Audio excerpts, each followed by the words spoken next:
ဒီဘေးက plus sign နဲ့ပြန်ပေးပြီးအဲ့ဒါခေါက်ထားလိုက်အဲ့ဒါဒီဘေးပါပဲ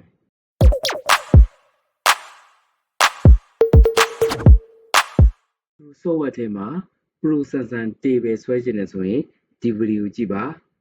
စက္ကန့်30ပဲအချိန်ပေးရမှာပါအရင်ဆုံး Microsoft Word ထဲဝင်လိုက်